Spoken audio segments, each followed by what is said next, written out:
Long ago, in a quiet village nestled under the shadows of great Iroko trees in Edo, Nigeria, lived a young boy named Osaro. Though he was poor and often barefoot, Osaro had a gift no one else in the village possessed. He could hear the spirit of drums. In Edo tradition, drums were not merely instruments. They were messengers of the gods and keepers of ancient wisdom. They spoke in rhythms only a few could understand, and fewer still could speak back. The village was ruled by a proud chief named Obayuka, who owned the most sacred drum Ekpili, carved from the wood of a fallen Iroko and said to be blessed by the ancestors. Every year, the chief would beat Ekpili before the festival of truth to proclaim the year's message. But Obayuka was no longer a just ruler. He silenced dissent, manipulated elders, and used Ekpili to deceive the people, twisting its rhythm to tell lies. Osaro, who often snuck into the palace compound to listen to the drums during ceremonies, began to sense something was wrong. This drum, he whispered to himself, cries differently. It no longer speaks from its soul. One day, after a festival, the spirit of the drum whispered to Osaro in a dream. I am tired of lies. I need a hand that beats in truth. When Osaro awoke, he knew what he had to do. He built his own drum from a fallen palm and goatskin. For weeks, he sat under the moon practicing. Every night, his rhythm grew clearer, purer, and more powerful. Soon, animals would gather to listen. Then villagers. Finally, the festival of truth returned.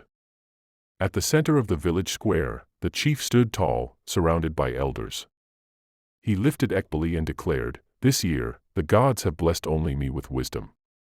Only I may lead. Those who question shall be cursed." As the villagers applauded out of fear, Osaro stepped forward holding his drum. "That is not what the gods say," he announced calmly. Gasps filled the air. Obayuka growled, "Who dares speak against Ekpili?" Osaro did not flinch.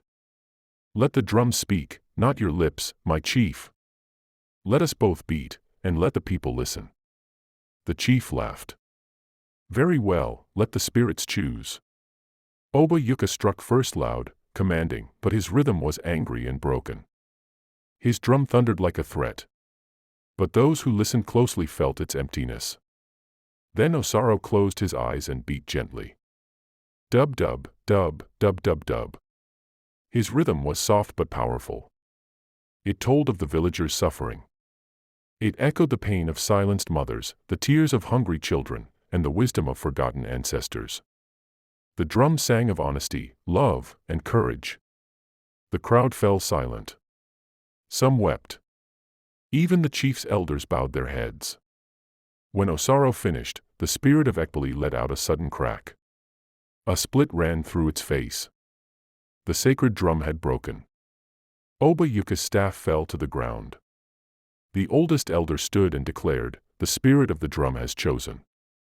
Osaro, you are the new voice of truth in this land." Moral lesson. Even in a world of power and fear, truth finds its rhythm. Let your heart beat with honesty, and even the silence of the drums will speak in your favor.